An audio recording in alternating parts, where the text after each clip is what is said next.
Guys, welcome back to another episode of the Lift Shit Get Banged podcast. I had such a cool message from one of my one-to-one clients the other day. No, from a Blitz client, not a one-to-one client. And it honestly reminded me how special it is that we've got the app, that we train so many people globally. And the magical part, I think online gets a bad rep, but the magical part about being able to have connection through an online platform like the Bits app. Yeah, whenever we do a live day or whenever Rachel travels and does like a meetup, it makes it real, doesn't it? Like you see the actual people that we're working with behind the screen. Yeah, and I think that can be very surreal. Rachel's had it actually. She was in New Zealand a couple of weeks ago and met up with a bunch of you guys. And I know that she feels the same way, like seeing people, across the world that we've been able to support is just something else. It's incredible. And we get emails in the admin email every day saying how much Rachel's content has helped people get into the gym and train more consistently and have more fun than they ever have with their training. The message that absolutely melted my heart was one of our group coaching clients. She actually used to coach karate, which is really cool, many moons ago. And she had a student at the time. Now, over the course of the last 20 years, they have stayed in touch as pen pals, which is really cute within itself. I think there's something quite nostalgic and special about that. And her friend recently reached out to her for support, knowing that she did the group coaching program. And now what they do is they both use the Bits app and they have set times where they train together, even though there's 500 kilometers between the two of them. And they will sometimes do the same workout. So they did the same workout a couple of weeks ago. And actually my lovely client was insulting me because of the amount of split squats in said home workout. But I just think it's so beautiful, that element of their training together. They are holding each other accountable. They are following, the same steps together, even though there's 500 kilometers between them. It's so magical. Yeah, like an accountability buddy in that sense, I think it can't be underestimated. There's going to be times when you don't feel like training. That's part of it. So knowing that there's somebody else that's going to be jumping on like a Zoom call with you or expecting you to train is just so cool. And this is the amazing part of us having the community. The Helen Fitness Lifting Club, we have so many of you guys from the group coaching, our one-to-one clients, and people that are still using the Bits app and sharing your journeys, your struggles, your experiences, your wins. And obviously having us coaches there alongside you in the weekly live calls and the check-ins. None of us, apart from the live events, do meet in person. And I think being able for all of us to connect in that sense and have that element of accountability is incredibly helpful for a lot of people. It's why we got into online coaching, isn't it? Is we loved creating such a close relationship with our one-to-one clients, but being online allows us to just be part of a much bigger impact. Honestly, just helping more people. Both of us felt very limited with who we could help on the gym floor, and working online and being able to do the podcast and share content in this way means hopefully we can reach so many more of you. So thank you all so much for being a part of that, because it's so special to us. We're actually going to talk today about what kind of initially, what we initially bonded over, aren't we? We are indeed, and we're going to try not to cry. No, I'm joking. Me and Sophia kind of found a common ground on being very all or nothing and being a real perfectionist. Yeah, we were two of the biggest perfectionists probably that ever existed. And I actually think we've come a long way with it.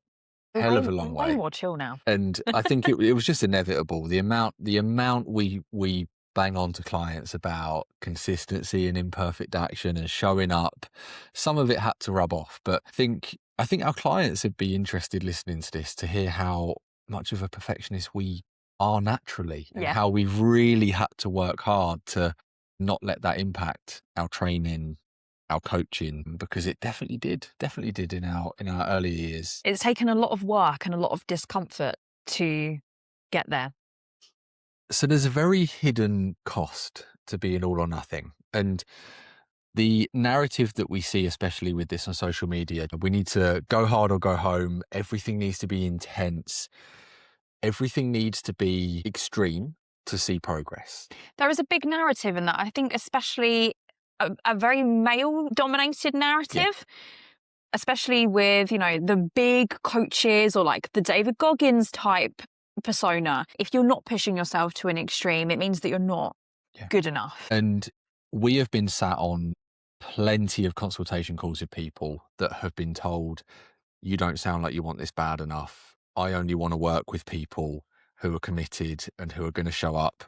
And what the person on the sales call essentially means by that is, I only want to work with people that don't need behavior change, Yeah. that I'm going to give a plan and they're going to execute it to a T. Just to clarify, that's not coaching. That is, giving It's them a plan selling and a program, isn't selling it? a program. Yeah. Yeah. And we don't really work with anyone that doesn't, that behavior change isn't the thing that underpins everything we're trying to do. We coach behavior change. That's what we do, essentially. And we use training and nutrition, daily movement as a vehicle to do that. We do speak to lots of people that obviously the fitness industry has a lot of kind of bodybuilding style coaches in it. I think that's probably where we started in our career, Yeah. kind of following bodybuilding. And there are amazing coaches out there for bodybuilders and for people that want to be incredibly regimented and don't need coaching, and don't need behavior change. But there's a lot of people that get drawn to kind of bodybuilding style coaches that get told, you're not motivated enough, you don't want it bad enough, and end up in very all or nothing cycles because they can't stick to the plan. And if they can't, they get told, you're just not trying hard enough, you don't want it enough. And for the most of you, I mean, if you're here listening to this, I would assume that that is the case, that you are looking for lifestyle change, for feeling happier, feeling healthier, feeling Yeah. more confident within your skin, yourself, feeling fitter, being able to do more with your body, not being limited by pain or. And we don't need to be striving or pushing to those extremes. And if anything, that makes it so much Yeah. harder because it's impossible to sustain. Yeah. And having a very rigid plan makes the assumption that life isn't going to bend and that we're not going to need flexibility. And if we have, and meal plans can absolutely be helpful for a structure, an idea to remove the ambiguity out of what, choices am I trying to make each day? How do I want my meals to look? But if we have a meal plan that is 7 days a week, this is the plan. If we don't follow it, we're failing. We're making the assumption that nothing is going to happen throughout our week that is going to make it not possible to have what we've set for lunch, what we've set for dinner. And as soon as we're not able to stick to that plan, we failed, which is just going to create an all or nothing cycle. And what we really try and create with clients is structure that can move with life. And we develop the skills and the tools to be able to bend as life changes. And we end up with consistency looking like we stick to a structure when we can, but we know how to react and return to normality quicker rather than it being this very rigid black and white on or off. And it's the same with training and nutrition. Consistency is definitely learning how to adapt, how to scale up when we can and push a little bit more, but also how to scale back so we can keep that momentum going when life happens, which it Which it does will. all the time. And we have spoken about this and our own experiences with that over, the different episodes in the pod. And we speak about it, a lot with our clients. But there is no situation where you won't expect change. And learning how to navigate that is actually what is going to help you to build that consistency. Yeah. And all or nothing thinking, I think, can very quickly become perfectionism. And there's obviously going to be kind of like more clinical perfectionism and then personality traits that lean into perfectionism. And we found a few studies that really there's one specifically that looked at obesity and weight management and weight maintenance following a successful diet. And it looked at having a flexible approach versus trying to be very rigid. And the flexible approach was just so far ahead of the rigid approach in terms of weight maintenance. And it's because those participants in the study are going to have developed skills by being flexible, and it's just more realistic. Again, it's going to be such a minute number of people that are going to have 8 to 12 weeks in a fat loss phase that is just uninterrupted by life. I had it when I was 18, 19. This is the one that I always kind of look back at, and my best man mentioned it a few times in his speech, how we had a 12-week gap over the summer in between uni terms, and me and a mate dieted together. We trained together, and there was nothing in life that we needed to think about or worry about Yeah. other than hitting our macros and training. Sounds dreamy. And we went on nights out and weighed out like 250 milliliters of vodka.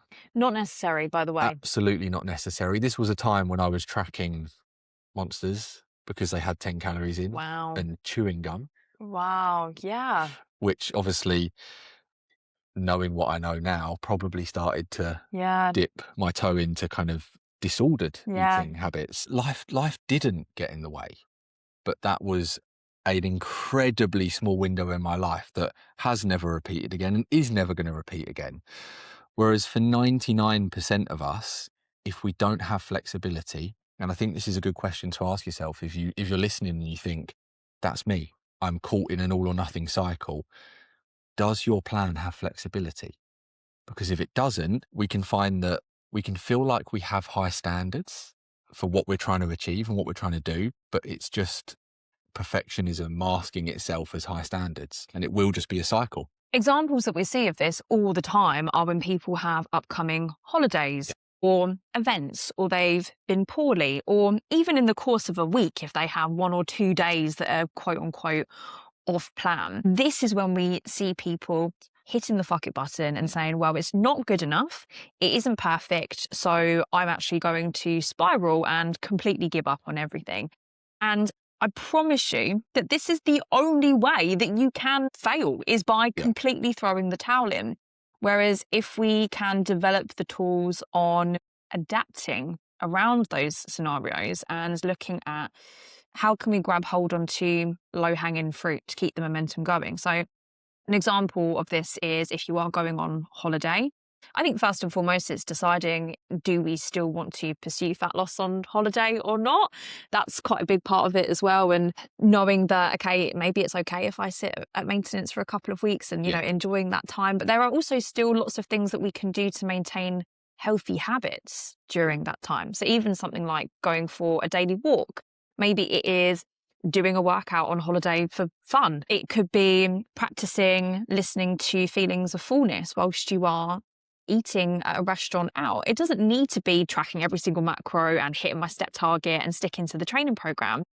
You're still doing some element of those things, but in just a much scaled down way. And it means that when you get back to your regular routine, we can simply turn the dial up a little bit. We can add a little bit more on that stricter routine, and it feels much easier because we've kept a little bit of momentum going as opposed to stopping and then starting again. Yeah. The real trap that we can fall into is the thinking of, on Monday, or not necessarily Monday, just future me is going to do better.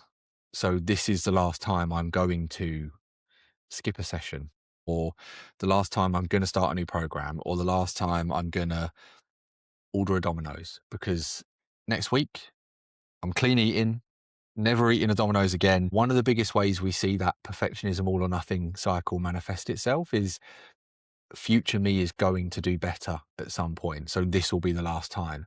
And I promise you, we're speaking from tons of personal experience. If this is hitting home, the way through it is to go through that and challenge that way of thinking. It's not finding the right timing, finding the right plan, something changing internally during that next all or nothing cycle. The way to see the progress that you want to see is to be really uncomfy and push through that. There isn't going to be a perfect time. I'm not going to suddenly start doing the stuff I want to do. It's returning to normality quicker when we have those thoughts pop up. And we speak a lot about identity change on the podcast. And we are, if you're finding that you've been in this cycle for a long time, it's going to be part of your identity that you have these cycles. I start something, I stop, I find something new. So again, it's going to be hard. It's going to take friction to push through that. But you will become somebody who doesn't start again on Monday. You will become somebody who recognizes that they got drawn in by the shiny object, challenges that, and stays with what they're doing. And something that I think becomes a hurdle for people is the narrative of I'm not good enough to achieve these huge goals and to have that perfect routine. And I think that in itself is a huge barrier. We've spoken about this a few times in the podcast before, but it is about being able to structure goals that are actually more realistic and attainable so that we can start to build trust in ourselves and to create momentum. So, for example, we get this all the time when people sign up to one-to-one coaching. They will say to us, right, I want to train 5 times a week. And then we're like, were you training now? They're like, no. But that's a huge jump, going from nothing to everything. And surprisingly enough, that's something that perhaps they've tried before and not been able to stick to it because Yeah. it's huge. And we're talking about, overriding your entire week and pushing to, it's like Yeah. diving straight in the deep end and learning how to, run before you can walk. Whereas actually, if we can set small goals, like let's just start with literally one workout, and the little perfectionist in you is going to be going, well, that's not good enough. Because how many times have we done that before? Like, Yeah. that's not good enough. It's not going to work. It's not going to do anything. What's the point? And that's when you can mentally Yeah. dip out and you give up and you go, oh, fuck it. I'll start when I feel ready another time. Yeah. But if we want to build that momentum and get the ball rolling, it is, okay, let's start small and then we can add on Yeah. from there. And that's our job as coaches. Like, I quite often will play into it with clients where I'll say to them, our minimum expectation is 2 sessions. And I'll say, I know your brain is going, Ben, like, come on, I can do 4, I can do 5. But my challenge is, well, if it's so easy, let's And do it I'll then, say, prove it. Prove to me that you can do 4 or 5. And then we'll talk about increasing it. Yeah. And quite often, they'll do 2 and go, okay, actually, I maybe could have done a third, but this came up and this came up. And I Yeah. probably would have only made it to the gym twice or Yeah. 3 times, not 4 or 5. And I think sometimes, whether it's with a friend or with a coach, having that kind of tongue-in-cheek element to it of like, well, prove it. Prove, like, so far history tells us that you can't do 4 or 5 sessions. Which is okay, just to throw that out there, Yep. that's fine. And that's because we don't need to do 4 or 5 Yeah. sessions. So I think, and quite often people just haven't given themselves long enough to prove that if you think 4 or 5 sessions is what it takes to make progress, to prove to themselves that 2 is enough. Because it quite often ends up being 4 one week and then none for the next 2 weeks. I'll use myself actually as an example because over the summer I was moving around a lot and some weeks I did only do 2 training sessions. And I think at that time, my only goal was to maintain. It was to get my body moving and just keep something going. And Rachel does it as well when she went traveling. She'll like get involved with body weight workouts, and just doing that is enough for us to maintain and keep the momentum going, as opposed to saying, well, it's not good enough, so I'm not going to do anything at all. By doing that over summer, I was then able to gradually build up to 3. If I hadn't have done that, then yes, that could have potentially been a window where I'd lost muscle mass or, I'd regressed in my training. And just doing those small steps, grabbing hold onto low-hanging fruit, toning it down, was what was able to keep my training going during that time. Yeah, and even like the physical side of it aside, from a habit perspective, from a feeling connected to exercise perspective, it meant that you could more seamlessly just carry on when you got home instead of starting again. Absolutely. Same really goes with nutrition. If you have had one meal that in your mind you're like, oh, everything's ruined, I've had one singular meal which has thrown off everything. I think something really nice to remind yourself of is one salad isn't going to, enable you to lose body fat, just in the same way that one meal that is less Rachel nutrient says, dense. one hot day doesn't make it summer. I love that. I love that. And it's exactly the same when we're thinking about lifestyle change, when we're thinking about nutrition. Just because one thing doesn't go to plan, it doesn't mean that everything else then is going to go to shit, to put it very bluntly. And I really like the analogy that also Rachel uses a lot of the time is, if one of your car tires burst, you wouldn't then go and slash all of the other tires and be like, fuck it, I'm just Yeah. going to blow my car up. Like, you wouldn't do that. You would just change that tire. And one of Rachel's sayings that one of my one-to-one clients loves, and she says it all the time, is you can't shag twice as hard and expect a baby in 4.5 months.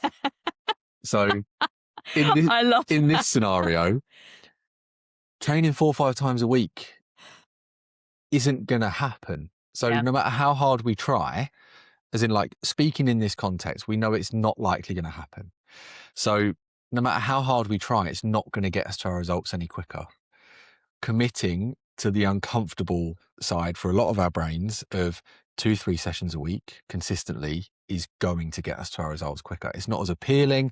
It's not as attractive. It's not sexy. We don't get cool. as much dopamine, but it will work, and it will work better. Cool. I think that's it. Got lost. Smashed it. Yeah. That's been about 20-25 minutes. Yeah. Got off. Is there anything we want to say about coaching, about Blitz? I think we'll just say probably in the next, so Blitz will be going live the week after our next lot of recording. What date is it? Do you know? Can't remember. We're in week 4 of Blitz at the minute. Yeah, we need to know the dates really before we say anything. We could say, if you're interested in jumping on our group coaching program or jumping on the app, when we talk about coaching a lot, I always leave a link in the show notes. Why don't we just say, we talk about our coaching a lot. If you're interested in finding out more about our one-to-one or the group or the app, there's a link in the show notes to find out a bit more about what we do. Lovely. I'll let you do that. Thank you for listening to another episode of the Lift Shit Get Banged podcast. And you guys hear us reference our coaching a lot. If you're interested in our one-to-one coaching, our group coaching, or even our app, there's a link in the show notes to find out a bit more about what we do. We will see you for the next episode. Ciao. Yeah. Yay! 4 episodes in less than 3 hours, 2.5 hours. Fucking smash that, boy. Nice. I do think I'd